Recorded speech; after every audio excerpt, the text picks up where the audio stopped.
실은 어제부터 이제 다음 주 월요일까지 아주 긴 명절이 시작됐지요. 우리 한국의 큰 명절 중에 하나인 이 추석의 본래 의미는 무엇일까?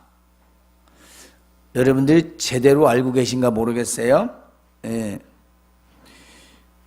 이 추석은 설날과 함께 대한민국 최대 명절 중에 하나이죠. 그래서 공식적으로 3일이 법정 휴일입니다. 이번에는 무려 10일이나 연결된 그런 휴일이 되었어요.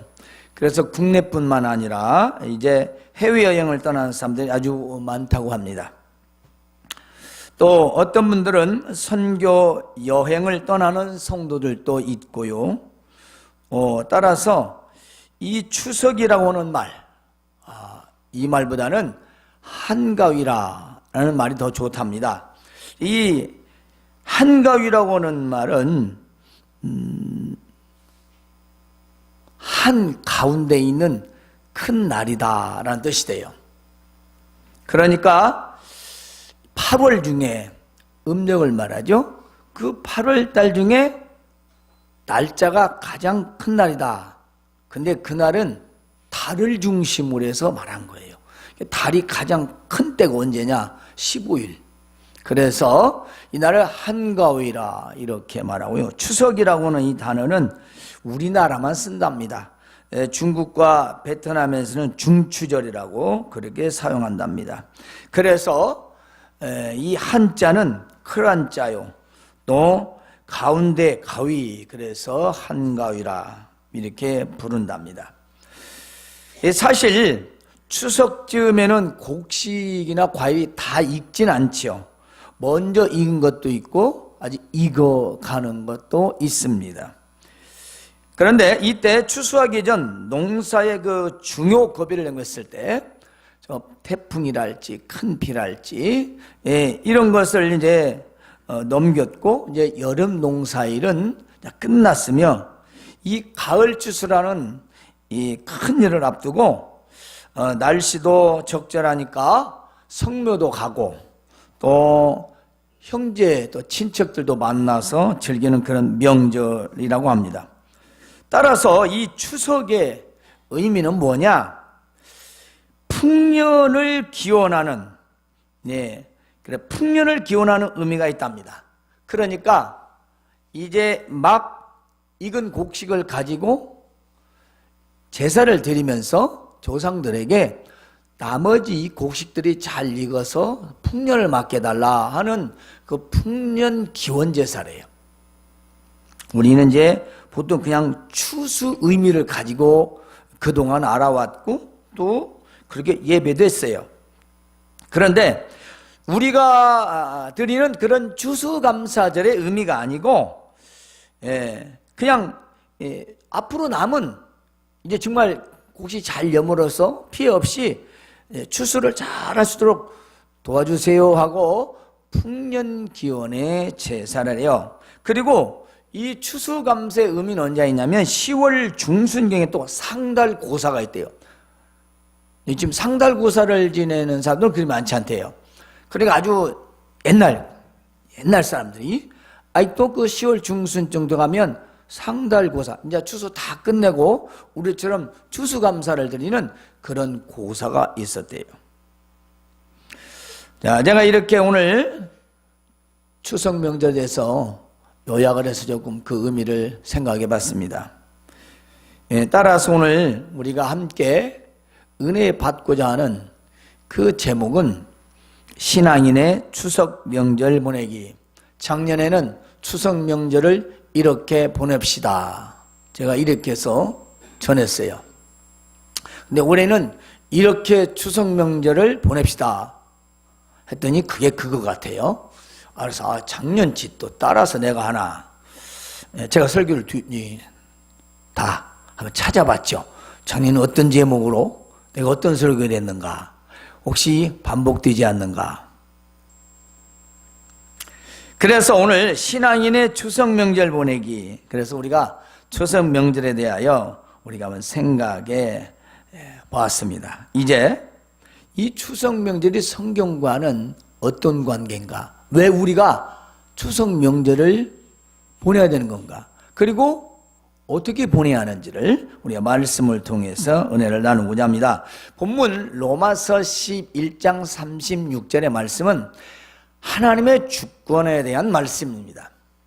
이 말씀은 온 세상 우주 만물 전체를 다 아우르는 하나로 요약된 그런 하나님의 주권에 대한 말씀이죠.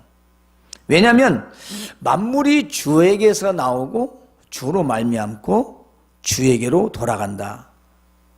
너무 아주 간결하면서도 확실하게 이 세상 만물의 주인이 누구고 누가 다스리냐를 정확하게 말씀해주고 있는 그런 성경 구절입니다.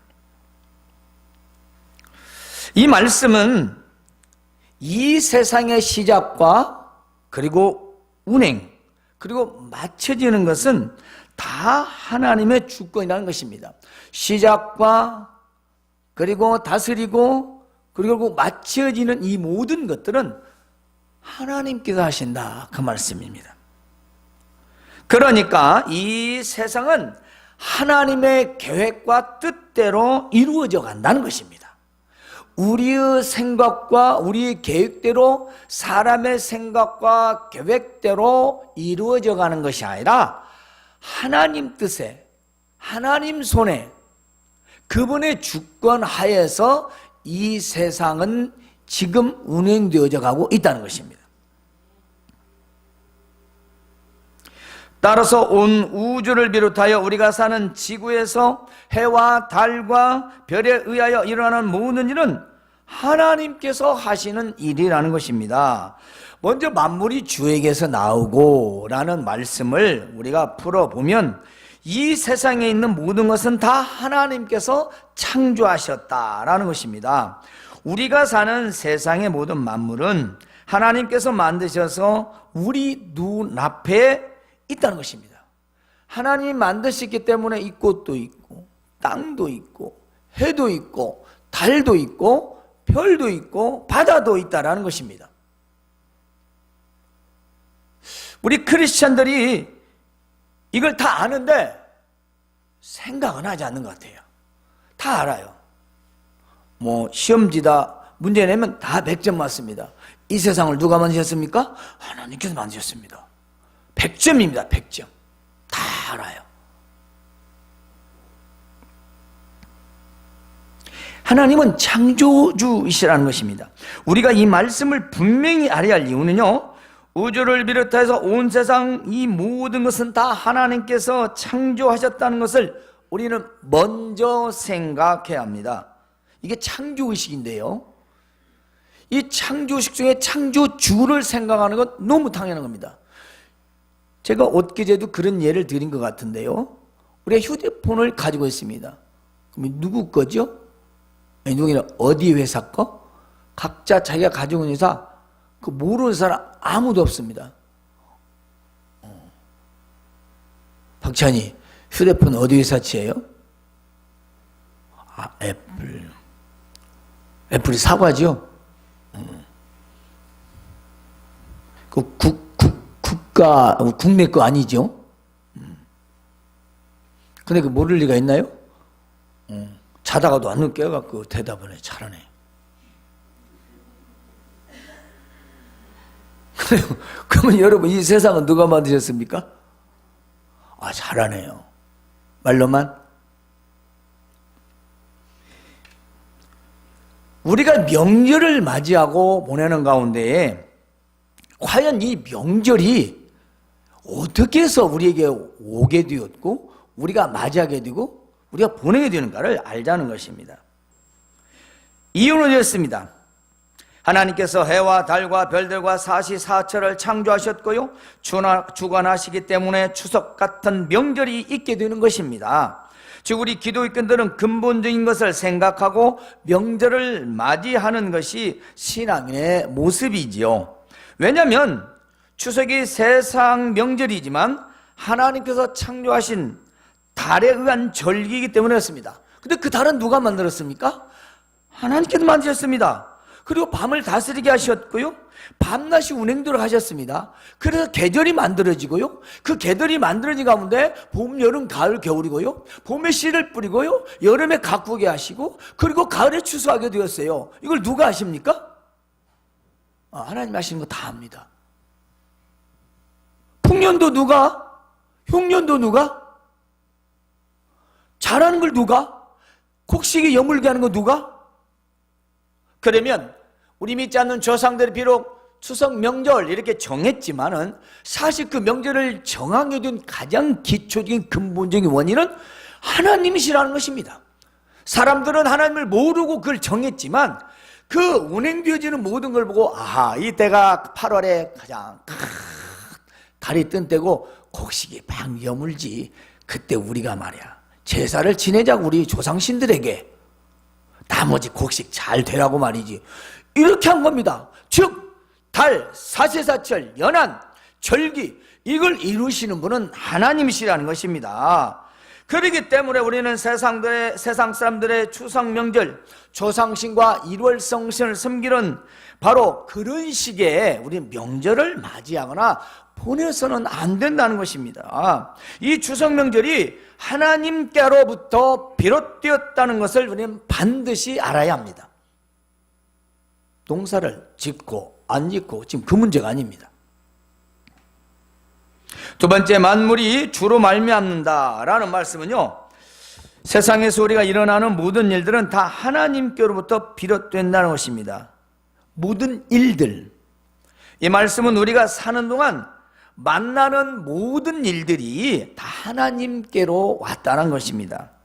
시편 74편 16절 17절에는요, 낮도 주의 것이요 밤도 주의 것이라. 주께서 빛과 해를 마련하셨으며 주께서 땅의 경계를 정하시며 주께서 여름과 겨울을 만드셨나이다. 예레미야 5장 24절은 또 너희 마음으로 우리에게 이른 비와 늦은 비를 때를 따라 주시며 우리를 위하여 추수 기한을 정하시는 우리 하나님 여호와를 경외하자 말하지도 아니하니. 여기는 곡식 거두는 그 시기, 그때도 하나님이 정하셨대요. 그런데 사람들은 우리 하나님을 경외하자 그렇게 하지 않는데요. 예레미야 선지자가 한 말이에요. 이스라엘 백성도 그랬나 봐요. 가을 거지 때가 되는데 추수를 하나님에게 주셨는데, 낮도 밤도 하나님 주셨는데, 자라게 주셨는데 우리 하나님을 경외하자 하지 않는데요. 우리는 반대로 그렇죠, 경외하자고 해야죠. 우리 추석명절 하나님을 경외하자, 우리 하나님께 감사하자. 창세기 8장 20절은 아주 정확하게 이렇게 정하셨습니다. 땅이 있을 동안에, 땅은 지구를 말합니다. 여러분이 이 땅에 사는 동안, 사람이 사는 동안, 심판이 있기 전에는 심음과 거둠과 심는 것과 추수하는 것과 추위와 더위와 여름과 겨울과 낮이 밤이 쉬지 아니라 계속해서 하나님께서 그렇게 운행하도록 정하셨다는 것입니다. 우리는 봄, 여름, 가을, 겨울, 그리고 곡식을 심고 그리고 그것을 키우고 그걸 거두는 모든 과정들은요, 사람이 하는 것 같지만 실상은 사람이 하는 거 몇 가지 없습니다. 다 하나님이 하시잖아요. 우리 다 알지 않습니까? 그리고 우리는 심는 것도 거두는 것도 사실 땅이 있기에 가능한 거죠. 그 땅이 없으면 무슨 소용이 있겠어요? 또 사람이 없으면 그걸 경작할 수 있겠습니까? 못하죠. 사람도 하나님 만드시고 우주도 하나님 만드시고 우리가 밟는 땅도 지구도 하나님 만드셨다. 해와 달을 만드셔서 그걸 운행하시면서 절기를 이루게 하시고 그 절기 가운데 농사를 지으며 농사를 짓는 가운데 그 곡식이 풍작이 되고 잘 되는 것도 하나님께서 하시는 거 아니겠습니까? 그러므로 명절, 그것이 설날이든 추석명절이든 사람이 정하였지만 그를 정하게끔 하신 분은 하나님이시라는 것입니다. 그러니 추석명절이 안 믿는 사람들의 것이 아니라 우리가 먼저 감사할 것이죠. 우리가.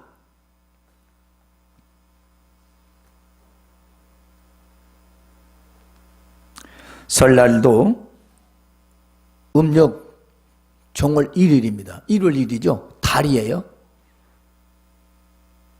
추석도 음력 8월 15일. 그것도 달이에요. 다 달을 보며 한 거예요. 그리고 하나님께 땅을 만드시고 이렇게 해와 달을 만들어 밤과 낮을 주관하게 하심으로 이른 비도 늦은 비도 때를 따라 주시고 추수의 때를 정하셨습니다. 뿐만 아니라 이 지구가 있는 동안 이렇게 심고 거두는 것은 계속해서 반복될 것이라 하셨습니다. 그러므로 우리가 가을의 명절인 추석, 즉 농사의 절기며 풍년을 기원하는 명절이지만 하나님께서 주관하시고 다스리는 일들 중 하나일 뿐이라는 것입니다. 그 하나일 뿐이라는 거죠. 즉 한가위라는 뜻이 8월 중에 가장 큰 날이라, 큰 달이라, 달을 말합니다. 그 날이라는 거예요. 즉 해와 달을 만드신 분이 하나님이신 이 추석의 명절도 바로 하나님께로 비롯되었다는 것입니다. 이제 마지막에 만물이 주에게로 돌아간다 그랬습니다. 만물이 주에게로 돌아간다는 것은 세상의 마지막이 있다는 것입니다. 지금 우리가 사는 세상은요, 하나님께서 잠시 렌트해 주신 것입니다. 빌려주신 거예요. 여러분이 사는 수명만큼 이 땅에서 살아라 하고 빌려주신 거예요. 여러분 것도 아니에요. 저 세상 사람들 것도 아니에요. 핵폭탄을 만드는, 문제를 일으키는 김정은 것도 아니고요. 그걸 되받아 험한 말을 마구하고 있는 트럼프 것도 아닙니다. 이 세상 지구가 최고로 많은 중국의 주석 시진핑 것도 아니에요. 이 세상 사람들의 것도 아니에요. 주인은 하나님이십니다. 누구든지 이 땅에 사는 동안 잠시 빌렸을 뿐이에요. 놓고 가야 돼요. 가져갈 수가 없어요. 내 마음대로 되지 않아요. 그런데 사람들은 이것을 모릅니다. 명절이 되어도 모르고요, 명절이 아니어도 모릅니다. 생각하지도 않습니다. 마치 자기 것처럼 생각합니다. 그래서 다 땅을 나누지 않습니까? 번지소리가 내 거, 이건 네 거. 그죠? 땅을 다 자기 번지소 다 나눠놨어요. 자기 땅이라고. 죽을 때 가지고 가지도 못하는데. 이 뭔가 근본적으로 잘못되지 않습니까? 우리 믿는 자들이 뭔가 확실히 근본적인 의미를 알아야 할 거 아니겠어요? 따라서 잠시 빌린 이 세상의 땅, 그러므로 언젠가는 우주도 지구도 우리도 결국은 다 하나님께로 돌아간다는 것입니다. 따라서 세상 사람들이 행하는 모든 일과 기쁘고 즐거운 명절도 결국 끝이 온다는 것이지요. 즉 만물의 결국이 하나님께 달려 있다는 것입니다. 그러므로 우리가 이 추석 명절을 어떻게 보내야 하는 것인가를 우리가 좀 오늘만큼이라도 진지하게 생각하고 보냈으면 좋겠습니다. 때문에 세상은 하나님의 방법으로 이루어져야 합니다. 그리고 우리는 하나님 방법대로 명절도 지켜야 합니다. 그것이 우리 믿는 사람입니다. 그러면 우리 기독교인들은 어떤 의미로 추석을 보내야 한 걸까요? 먼저 추석 명절을 주신 하나님께 감사하십시오. 감사. 기쁘고 즐거운 명절을 사람이 정하였지만 모든 근거와 의미는 하나님이 있다는 걸 우리는 이제 알았습니다. 또 알고 있습니다. 믿지 않은 자들은요, 모르고 즐거워합니다. 그저 먹고 마시고 즐기는 걸 좋아하죠. 우리는 제대로 알고 기뻐하며 즐거워하고 우리는 감사하자는 것입니다.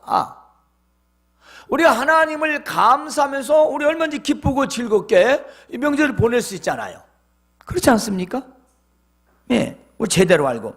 불신자들은 추석에 조상들에게 감사한다고 합니다. 사실 저처럼 방금 전에 말씀드린 것처럼 그 근본적인 의미를 아시는 분 별로 많지 않아요. 농사 잘 되게 해서 감사합니다 라고 하는 걸로 알고 있지 잘 되게 해주세요 라는 걸로 아는 분 그리 많지 않아요.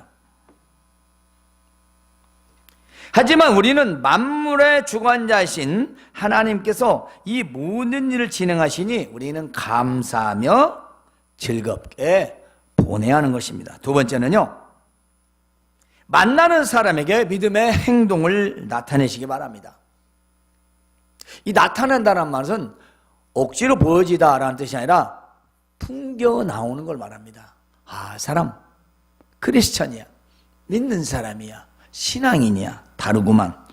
명절에는 믿지 않는 가족이나 친척, 친구들을 만나게 되지요.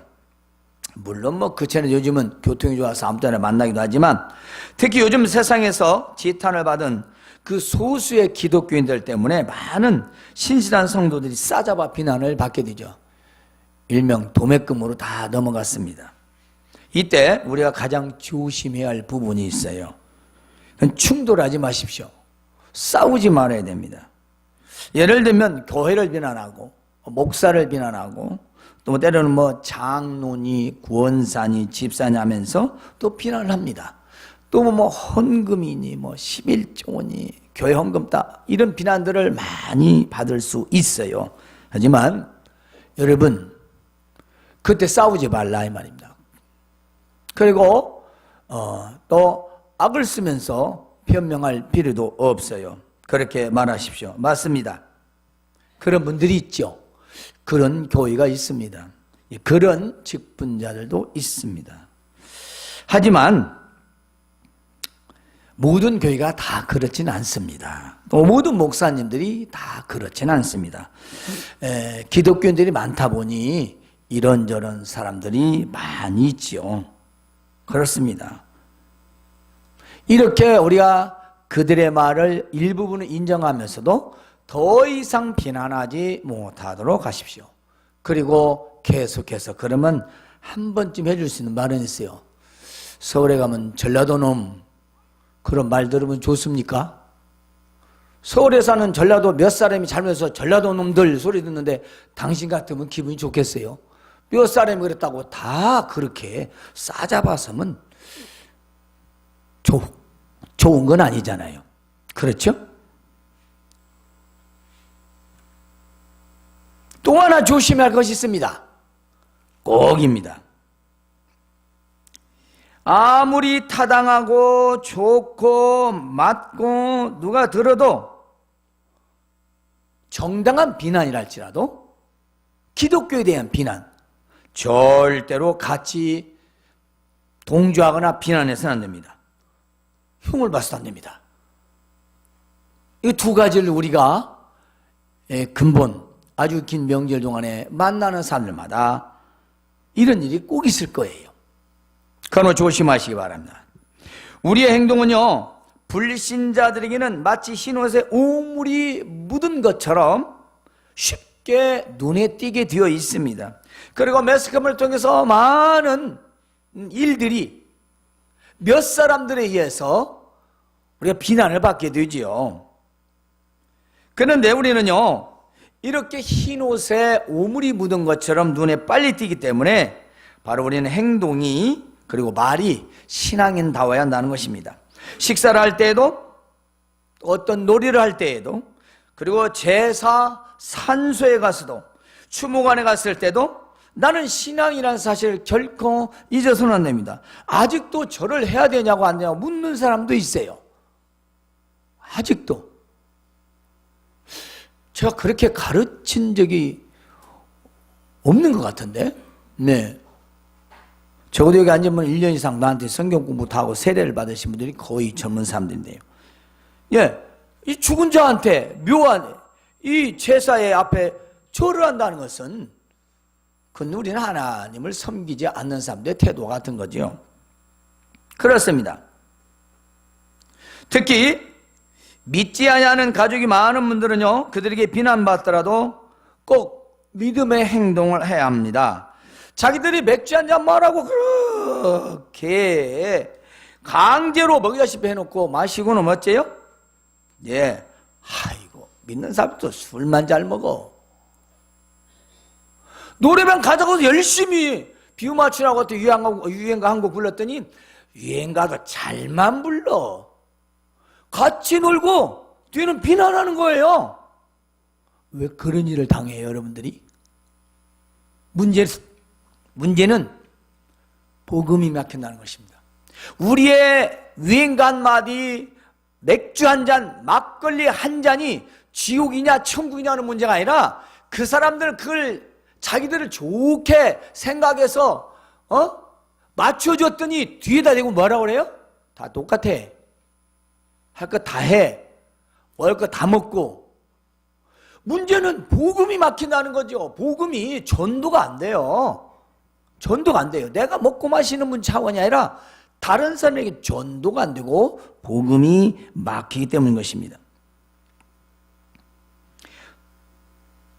우리가 그들을 좋게 하려고, 함께 하려고, 그도 화목이라는 의미로 평화케 하려고 했다고 해서 했던 행동들이 나의 의도와는 전혀 다른 얘기로 나오게 된다는 것입니다.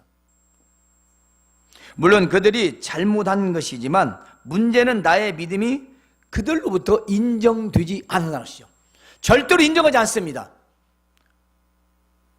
말로는 그러죠. 속으로는 다 먹어, 다 해, 다 해요. 그 믿어주들 안 해요. 전도를 해도 전도할 수도 없어요. 때문에 우리가 이런 행동들은 조심해야 합니다. 아니, 우리는 절제해야 됩니다. 마지막은요, 믿지 않는 자들에게 복을 전하십시오. 1년에 큰 명절이 이렇게 많이 있지 않습니다. 가족 친지들을 만나기 쉽지 않죠. 그러므로 복음을 전한 기회가 아주 좋은 것입니다. 많은 사람들이 있는 곳에서는 쉽지 않죠.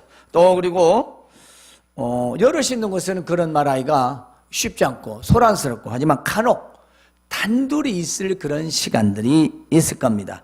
가족이나 친척들에게 나의 그 신앙생활을 말하면서 복음을 전한다면 구원의 역사는 하나님께서 하시는 것입니다. 나는 전하지만 구원의 역사는 하나님이 하시는 거예요. 내가 복음의 메시지 한마디 전했더니, 내가 신앙생활 겪은 경험을 말했더니 그가 공유하는 것이 생겨서 같은 마음이 있어 그가 어려운 힘들 때 전화 오게 되고 또 그 신앙을 묻기도 하고, 그러는 얘는 얼마나 많은지 모릅니다. 전도의 기회로 삼으시기 바랍니다. 그래서 미리 기도하고 가족 친지들 만나면 복음을 전할 기회가 반드시 올 줄로 믿습니다. 세상의 명절에 세상 사람들처럼 마냥 즐겁게 보내기보다는 의미를 생각하면서 가까운 이들에게 복음을 전한다면 하나님께서 얼마나 기뻐하시겠습니까? 이제 우리는 추석 명절을 어떻게 보내야 할지를 들었습니다. 먼저 명절을 주신 하나님께 감사, 두 번째 우리는 믿음의 행동, 세 번째는 믿지 않는 자들에게 복음을 전하시기를 바랍니다. 이번 추석 명절은요, 하나님께 감사하며 믿음의 행동과 복음을 전하여 하늘의 상급과 그리고 명절에 주시는 하나님의 놀라운 축복이 여러분에게 함께 하시길 주님의 이름으로 축원합니다.